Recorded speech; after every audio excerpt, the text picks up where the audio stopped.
नमस्कार, बहुत बहुत स्वागत है आपका बुलेटिन में। मैं हूं आपके साथ प्रशांत पांडे। एक ऐसा पावर पैक्ड बुलेटिन जहां पर आपको फटाफट अंदाज में मिलती हैं तमाम अहम खबरें, चाहे वो राजनीति की हो, कोरोना अपडेट्स हो या फिर खेल, मनोरंजन और दुनिया जहान का हाल। तो सबसे पहले शुरू करते हैं कोरोना राजनीति की 10 बड़ी अपडेट से, यानी पॉलिटिक्स टॉप 10 से। सुशांत सिंह राजपूत की गर्लफ्रेंड रिया चक्रवर्ती को ड्रग्स केस में मुंबई की सेशंस कोर्ट ने जमानत नहीं दी।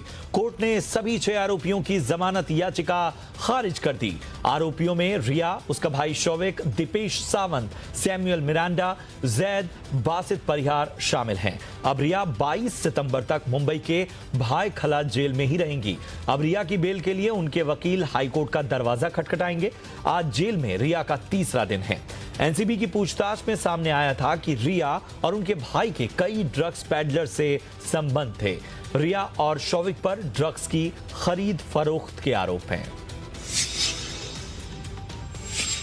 रिया और कई ड्रग पैडलर से पूछताछ में एनसीबी को बॉलीवुड से जुड़े 25 ऐसे लोगों के नाम मिले हैं जो ड्रग के लेन देन या उनके इस्तेमाल में शामिल थे। अब इन पर शिकंजा कसने की तैयारी शुरू हो गई है। सूत्रों के मुताबिक बॉलीवुड ड्रग्स कनेक्शन पर कार्रवाई के लिए जांच एजेंसी ने 3 कैटेगरीज तैयार की हैं। इसमें फिल्म जगत के करीब 2 दर्जन नामों की लिस्ट है। पहली कैटेगरी में करीब 4 से 5 बड़े नाम शामिल हैं। दूसरी कैटेगरी में 7 से 8 बड़े शहरों को रखा गया है। तीसरी कैटेगरी में फिल्म और टेलीविजन वर्ल्ड के करीब 10 चेहरे शामिल हैं। फिल्म जगत के इन चेहरों में एक्टर, डायरेक्टर और प्रोड्यूसर समेत कई नाम शुमार हैं।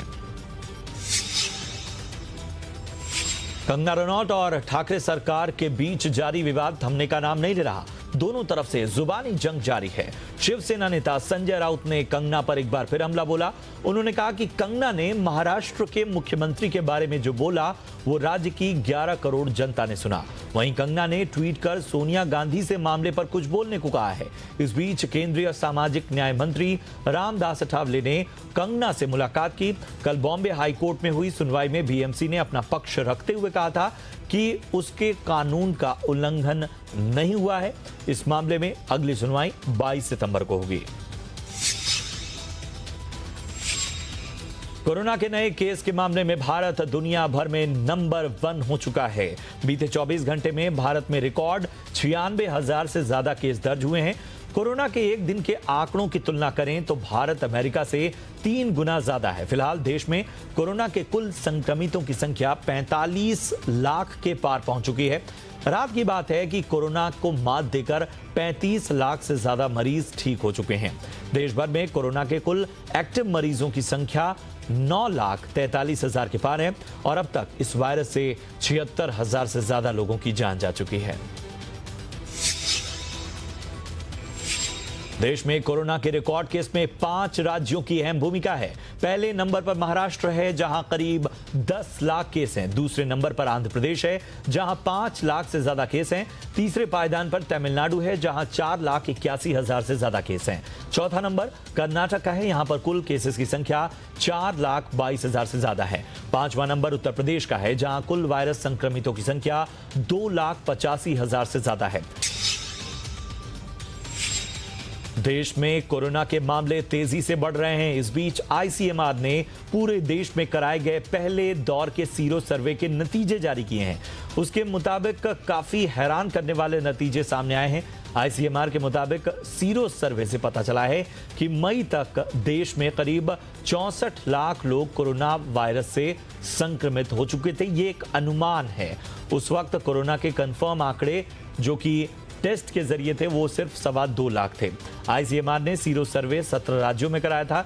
यह सीरो सर्वे 11 मई से 4 जून के बीच कराया गया।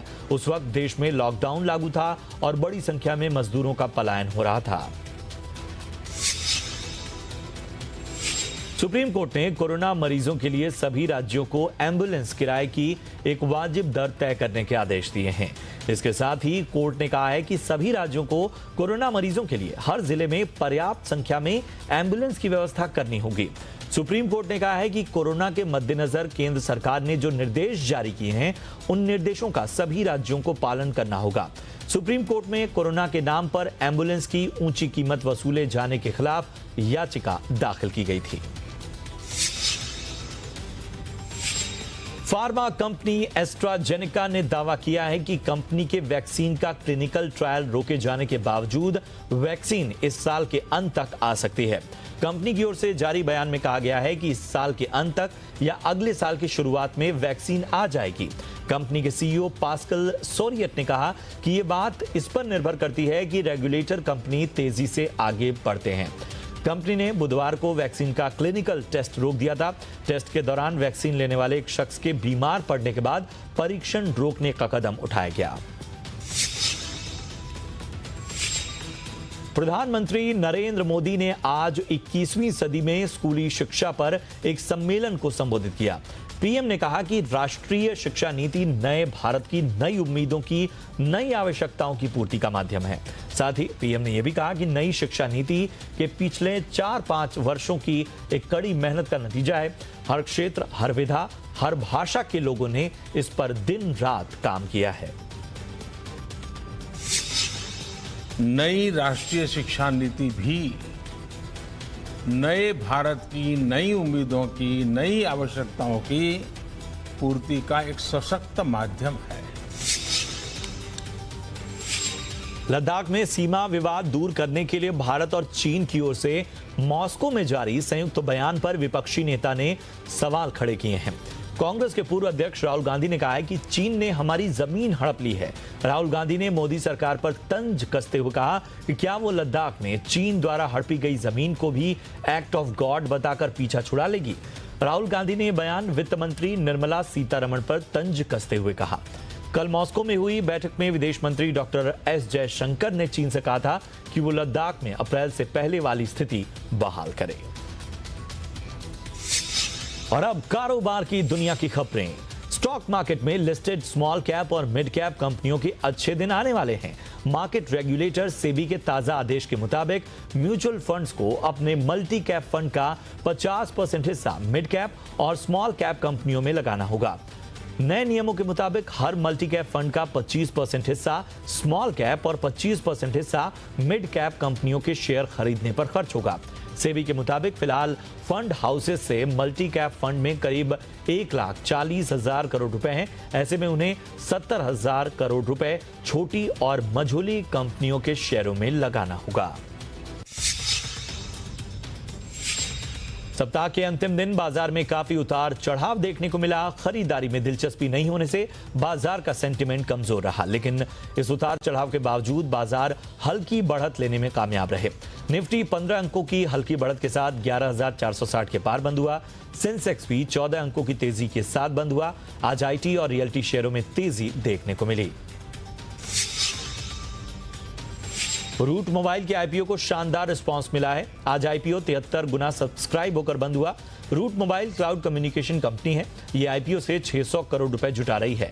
इसमें 240 करोड़ रुपए के फ्रेश शेयर और प्रोमोटर्स के 360 करोड़ रुपए के शेयर ऑफर फॉर सेल के तहत पेश किए गए हैं। मुंबई की कंपनी रूट मोबाइल ने साल 2004 में कामकाज शुरू किया था। कंपनी 18 देशों में इस वक्त सक्रिय है। सरकार चालू वित्त वर्ष में एलआईसी की लिस्टिंग पूरी नहीं कर पाएगी। जी बिजनेस की एक्सक्लूसिव जानकारी के मुताबिक कंपनी की वैल्यूएशन समेत बाकी प्रक्रियाएं पूरी होने की उम्मीद नहीं है। सूत्रों के मुताबिक सरकार आईपीओ के जरिए एलआईसी में अपनी 10% हिस्सेदारी बेचेगी। सूत्रों का यह भी कहना है कि कर्मचारियों और पॉलिसी होल्डर को बोनस शेयर नहीं मिलेगा। सूत्रों के मुताबिक शेयर कैपिटल बढ़ाने के लिए बोनस शेयर जारी होंगे। बता दें कि सरकार ने बजट में एलआईसी का आईपीओ लाने का ऐलान किया था। आने वाले दिनों में हेल्थ इंश्योरेंस के प्रीमियम पर राहत मिल सकती है। सूत्रों के मुताबिक इंश्योरेंस रेगुलेटर इडाई ने सरकार से हेल्थ इंश्योरेंस पर जीएसटी दर 18% से घटाकर 5% करने की मांग की है। इडाई ने कहा है कि कोरोना काल में हेल्थ इंश्योरेंस की जरूरत समझी जा रही है और इसकी भारी डिमांड है। इंश्योरेंस रेगुलेटर का कहना था कि हेल्थ इंश्योरेंस के अफोर्डेबल बनाने के लिए जीएसटी घटाना जरूरी है। दरअसल अभी कोई हेल्थ इंश्योरेंस के लिए 5,000 रुपए का प्रीमियम भरता है तो उसमें 900 रुपए टैक्स होता है। आने वाले दिनों में नॉन अल्कोहलिक सैनिटाइजर्स के लिए ज्यादा जेब ढीली करनी पड़ सकती है। जी बिजनेस की एक्सक्लूसिव जानकारी के मुताबिक नॉन अल्कोहलिक सैनिटाइजर पर जीएसटी दर 12% से बढ़ाकर 18% की जा सकती है। सरकार इस बारे में विचार कर रही है। अभी अल्कोहलिक सैनिटाइजर पर 18% जीएसटी लगता है। पिछले दिनों सैनिटाइजर पर जीएसटी दरों को लेकर विवाद भी उठा था। कंपनी का कहना था कि सैनिटाइजर पर जीएसटी दरें घटाकर 12% किया जाना चाहिए। इधर रेलवे ने कमाई बढ़ाने के लिए नया फॉर्मूला तैयार किया है। इसके तहत कारोबारी अब अपनी जरूरत के मुताबिक मालगाड़ी बुक कर सकेंगे। नए फॉर्मूले के तहत अगर आपको आधा वैगन या डिब्बा बुक करना हो तो यह भी संभव हो सकेगा। रेल मंत्री पीयूष गोयल ने रेलवे अधिकारियों को निर्देश दिए हैं कि माल ढुलाई की कमाई बढ़ाने के लिए पूरा स्ट्रक्चर फ्लेक्सिबल बनाया जाए। ऐसे में बहुत जल्द कस्टमर्स अपनी जरूरत के हिसाब से यानी पूरी एक मालगाड़ी न बुक करके एक वैगन या फिर आधा वैगन तक बुक कर सकते हैं। सरकार ने लोन मोरेटोरियम का असर जानने के लिए समिति बनाई है। ये मोरेटोरियम इस दौरान कर्जदारों को ब्याज से राहत, ब्याज पर ब्याज से राहत सहित कई मुद्दों का आकलन करेगी। इसकी अध्यक्षता पूर्व कैग राजीव महर्षि करेंगे। इस समिति में 3 सदस्य भी हुए।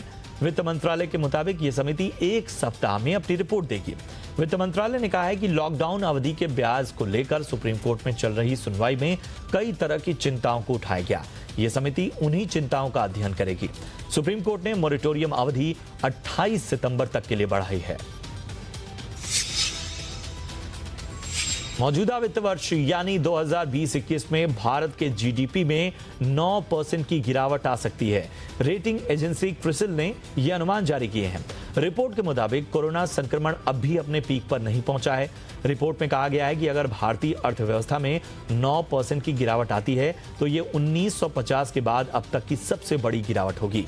इसके पहले मई में जारी अनुमान में क्रिसिल ने कहा था कि इस वित्त वर्ष में जीडीपी में 5% की गिरावट आ सकती है। क्रिसिल का अनुमान है कि दूसरी तिमाही में इकोनॉमी में 12% की गिरावट आ सकती है। ग्लोबल इकोनॉमिक फ्रीडम इंडेक्स 2020 में भारत 26 स्थान नीचे खिसककर 105वें स्थान पर आ गया है। यह रिपोर्ट कनाडा की एक संस्था की तरफ से हर साल जारी की जाती है। इससे किसी देश में कारोबार के वातावरण के खुलेपन का पता चलता है। पिछले साल भारत इस इंडेक्स में 79वें स्थान पर था। इस सूची में हांगकांग और सिंगापुर पहले और दूसरे नंबर पर हैं। इसमें चीन 124वें स्थान पर है। रिपोर्ट के मुताबिक पिछले 1 साल में सरकार के आकार, न्यायिक प्रणाली और संपत्ति के अधिकार, वित्त, श्रम और व्यवसाय के नियमों जैसी कसौटियों पर भारत की स्थिति थोड़ी खराब हुई है। उत्तर प्रदेश सरकार ने कोरोना टेस्ट के दाम तय कर दिए हैं। तय रेट से ज्यादा चार्ज लेने पर सख्त कार्रवाई के निर्देश मिले हैं। सरकार ने आरटी-पीसीआर टेस्ट के लिए 1600 रुपए टेस्ट रेट तय किया है। प्राइवेट लैब में इस जांच के लिए अब 2500 रुपए वसूले जा रहे थे। आरटी-पीसीआर जांच में इस्तेमाल होने वाले टेस्ट किट, रेजिडेंस और वीटीएम किट के दाम में कमी आने के कारण स्वास्थ्य विभाग ने चार्जेस में 900 रुपए घटाने का फैसला किया है। सरकार के इस फैसले से आम जनता को बड़ी राहत मिलेगी। अखिलेश यादव के शासनकाल में कैबिनेट मंत्री रहे गायत्री प्रजापति के बेटे अनिल प्रजापति पर ईडी ने शिकंजा कसा है। शेल कंपनियों को लेकर अनिल से ईडी ने पूछताछ की। प्रजापति के बेटे पर आरोप है कि उन्होंने शेल कंपनियों के जरिए घोटालों के पैसे से मोहनलालगंज में करोड़ों की संपत्तियां खरीदी हैं। इस बीच खबर है कि रामपुर से एसपी सांसद आजम खान से भी ईडी पूछताछ करेगा। पिछले साल आजम के खिलाफ ईडी ने मनी लॉन्ड्रिंग का मुकदमा दर्ज किया था। सीतापुर जेल में अगले हफ्ते ईडी आजम खान से पूछताछ कर सकती है। जौहर यूनिवर्सिटी से जुड़े तमाम फंड्स और ट्रांजैक्शंस की डिटेल ईडी ने जुटाई है। आरजेडी अध्यक्ष लालू प्रसाद यादव की जमानत याचिका पर सुनवाई टल गई है। अब सुनवाई के लिए 9 अक्टूबर की नई तारीख मिली है। चाईबासा ट्रेजरी केस में लालू ने जमानत याचिका लगाई थी। अदालत ने लालू के वकील की आधी अवधि की सजा पूरी करने की दलील को ठुकरा दिया है। चाईबासा ट्रेजरी का मामला 33 करोड़ रुपए की अतिरिक्त निकासी का है। इस मामले में लालू यादव को दोषी ठहराया गया है और 5 साल की जेल की सजा सुनाई गई है। बिहार चुनाव के मद्देनजर आरजेडी की कोशिश है कि लालू जमानत पर बाहर आ जाएं। गाजीपुर में कचरे के पहाड़ को साफ करने की कवायद तेज हो गई है। आज गाजीपुर लैंडफिल साइट पर बीजेपी सांसद गौतम गंभीर ने 4 और ट्रोमिल मशीनों का उद्घाटन किया। इससे पहले 8 मशीनें पहले ही इस कचरे के पहाड़ को साफ करने में जुटी थीं। इस मौके पर गंभीर ने दिल्ली के मुख्यमंत्री अरविंद केजरीवाल पर निशाना साधते हुए कहा कि 6 साल में दिल्ली के मुख्यमंत्री एक बार भी यहां नहीं आए। उन्होंने कहा कि अब दिल्ली की जनता को तय करना है कि उन्हें प्रचार वाली सरकार चाहिए या काम करने वाली। रणबीर कपूर, आलिया भट्ट और Amitabh Bachchan starrer mythological film Brahmastra एक बार फिर से ट्रैक पर लौटी है। सूत्रों के मुताबिक फिलहाल फिल्म की डबिंग जोरों शोरों से चल रही है और बहुत जल्द एक गाना भी शूट किया जाएगा। यही नहीं, फिल्म को जल्द पूरा करने के लिए इसकी एडिटिंग भी एक साथ चल रही है। फिल्म की रिलीज को लेकर हालांकि अभी भी कुछ साफ नहीं है। माना जा रहा है कि सिनेमा घर जब खुलेंगे इसके बाद ही इस पर कोई फैसला लिया जा सकेगा।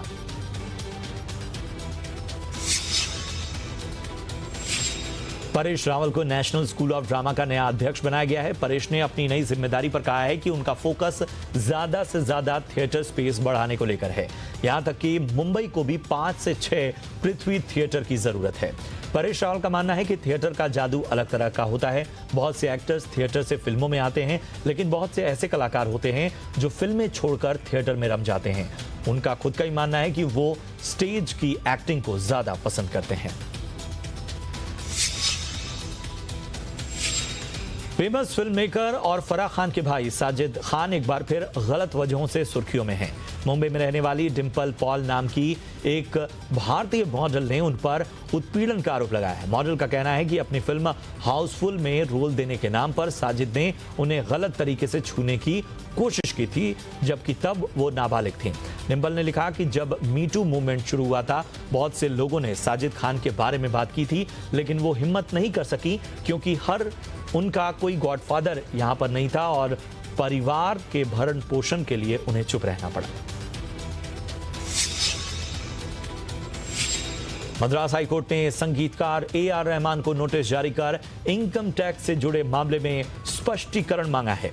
रहमान पर आरोप है कि उन्होंने अपने charitable trust AR Rahman foundation के जरिए साल 2011-12 में 3 करोड़ रुपए से ज्यादा की इनकम की थी, ताकि उन्हें इस रकम पर टैक्स न देना पड़े। रहमान के खिलाफ दायर की गई याचिका में इनकम टैक्स के काउंसिल ने कहा कि जिस इनकम पर टैक्स है वो निश्चित रूप से रहमान को देनी ही चाहिए। मनोज वाजपेयी, गजराज राव, हर्षवर्धन कपूर और राधिका मदान एक साथ नजर आने वाले हैं। सत्यजीत रे की शॉर्ट स्टोरीज पर बनने वाली सीरीज में ये सभी कलाकार दिखाई देंगे। ये 2 सीजन की सीरीज होगी जिसका डायरेक्शन उड़ता पंजाब बनाने वाले अभिषेक चौबे, वासन बाला और बेगम जान फेम सृजित मुखर्जी करेंगे।